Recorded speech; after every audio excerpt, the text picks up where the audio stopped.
नाजरीन, मैं हूं मियां दाऊद। आज सुप्रीम कोर्ट में कोरोना आस्कूद नोटिस केस की समाअत हुई, जिसमें चीफ जस्टिस पाकिस्तान की सरबराही में 5 रुकनी लार्जर बेंच ने पूरे मुल्क के अंदर कारोबारी सरगर्मियां, बिलखसूस छोटे दुकानदारों को और जो बड़े शॉपिंग मॉल्स थे उनको खोलने का हुक्म दिया और ये रिमार्क्स दिए कि लोग जो हैं वो भूख से नहीं मरने चाहिए, क्योंकि अभी तक पाकिस्तान के अंदर जो कोरोना वायरस है उसने वबा की सूरत हाल इख्तियार नहीं की। ये एक अमूमी किस्म की डायरेक्शन थी जो एक पहले दिन से रिजल्ट नज़र आ रहा था कि सुप्रीम कोर्ट की कोरोना आस्कूद नोटिस केस में अगर फाइनल ऑर्डर पास होता है तो वो मैक्सिमम क्या होगा।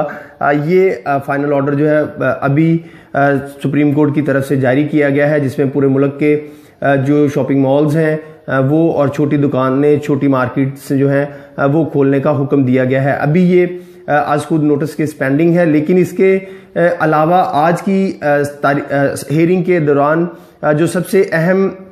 बात की निशानदेही चीफ जस्टिस पाकिस्तान की तरफ से की गई है वो बहुत ही अहम है, जिसमें चीफ जस्टिस पाकिस्तान ने national disaster and management authority की कारकर्दगी के ऊपर और इस अथॉरिटी की तरफ से जो अरबों रुपए के फंड्स इस्तेमाल किए जा रहे थे उसके ऊपर सवालात उठाए हैं। और आज जो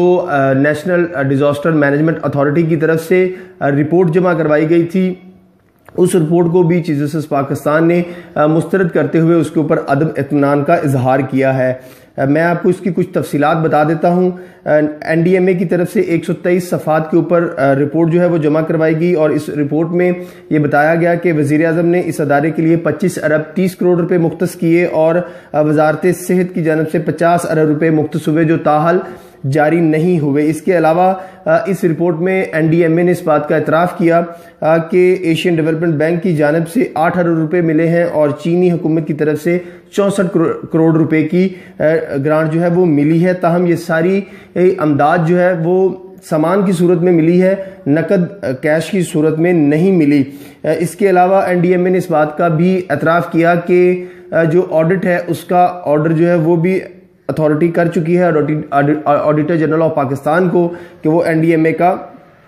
ऑडिट करे। लेकिन इस रिपोर्ट के ऊपर जो चीफ जस्टिस पाकिस्तान ने रिमार्क्स दिए वो इस अदारे की कारकर्दगी के ऊपर और मजमूई तौर के ऊपर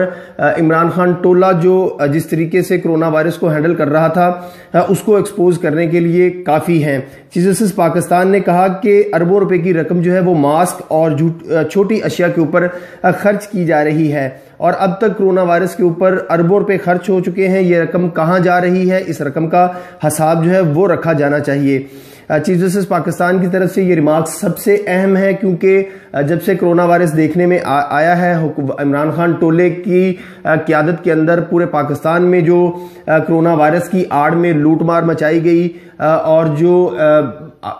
अपने अपने लोगों को नवाजा गया, उसकी बदतरीन मिसालें जो हैं वो कायम की गई हैं। सिर्फ एक्सपो सेंटर लाहौर को ही देख लिया जाए तो वहाँ पर ही जो ठेकेदार हैं, जो सामान सप्लाई करने वाले हैं, उनको करोड़ों रुपए का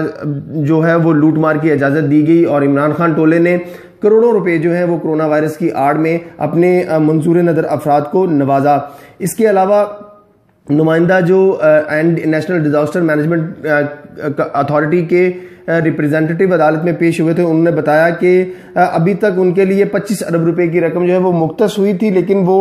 रकम नहीं मिली। इसके ऊपर चीफ जस्टिस पाकिस्तान ने कहा कि 500 अरब रुपए जो है वो कोरोना मरीजों पर खर्च हों तो हर मरीज जो है वो करोड़पति हो जाएगा। ये सारा पैसा कहाँ जा रहा है? इतनी रकम लगाने के बाद भी अगर पाकिस्तान में 600 लोग जो हैं वो जाँ बहक हो जाते हैं तो पाकिस्तान की हुकूमत की उन कोशिशों का क्या फ़ायदा? क्या 25 अरब रुपए की रकम से आप कसीरुल मंजिला इमारतें तो नहीं बना रहे? ये चीफ जस्टिस पाकिस्तान ने रिमार्क्स दिए और इसके ऊपर जो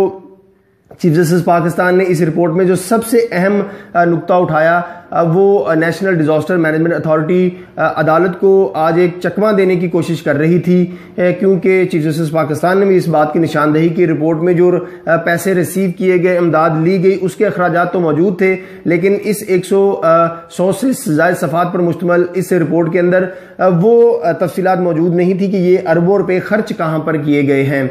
ये एक हमने कोर्ट रिपोर्टिंग करते हुए ये तरीका वारदात देखा है हुकूमतों का कि जब उन्होंने अदालतों को मिसगाइड करना होता है तो वो अदालतों के अंदर जिन नुकात से अदारों की पकड़ होनी है वो नुकात हज़फ करते हैं और अदालतों को मिसगाइड करने की कोशिश करते हैं। ऐसे ही लग रहा है कि नेशनल डिजास्टर मैनेजमेंट अथॉरिटी ने भी सुप्रीम कोर्ट को मिसगाइड करने की कोशिश की और जितनी भी अमदाद उनको मिली, जितने भी फंड्स उनको मिले, वो कहां पर खर्च किए गए उसकी तफसीलात इस रिपोर्ट पर मौजूद नहीं थी। इसके ऊपर चीफ जस्टिस पाकिस्तान ने नेशनल डिजास्टर मैनेजमेंट अथॉरिटी की ये रिपोर्ट जो है वो मुस्तरद की है, उसके ऊपर अदम इत्मीनान का इजहार किया है और आइंदा समात के ऊपर उस रिपोर्ट को दोबारा से सबमिट करवाने का हुक्म दिया है। चीफ जस्टिस पाकिस्तान की तरफ से और सुप्रीम कोर्ट की तरफ से आज की जो हियरिंग्स है उसमें जो अमूमी तासुर था वो उसको एक साइड पर रखना चाहिए, लेकिन ये बात सबसे ज़रूरी है कि कोरोना वायरस को कंट्रोल करने के लिए इमरान खान टोले ने और अदारों ने जितने भी पैसे खर्च किए हैं उनका ऑडिट जो है वो लाजमी होना चाहिए। देखना चाहिए कि क्या ये पैसे या क्या ये खरीदारियां जो हैं वो कानून के मुताबिक की गई हैं, क्या पेपरा रूल्स जो हैं उनको फॉलो किया गया है या नहीं। क्योंकि आज मुबशर के साथ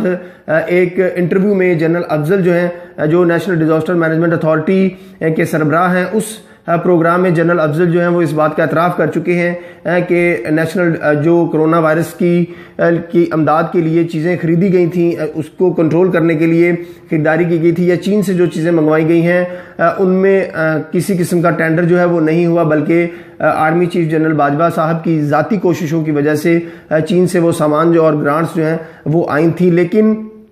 चूंकि चीफ जस्टिस पाकिस्तान के लिए कोरोना वायरस जो है ये एक पहला अज खुद नोटिस केस था और ये टेस्ट केस भी है, इसलिए आवाम जो है वो सुप्रीम कोर्ट की तरफ नजरें लगाए बैठे हैं कि क्या सुप्रीम कोर्ट वाकई ही एक ऐसा हुक्म जारी करती है जैसा हुक्म बाकी सिविलियन अदारों के लिए जारी किया जाता है या नहीं। और सुप्रीम कोर्ट के इस कोरोना वायरस के अज खुद नोटिस केस के ऊपर जो अब तक की कार्रवाई है उसके कोई खातिर ख्वाह नताइज जो हैं वो भी निकलते हैं या नहीं।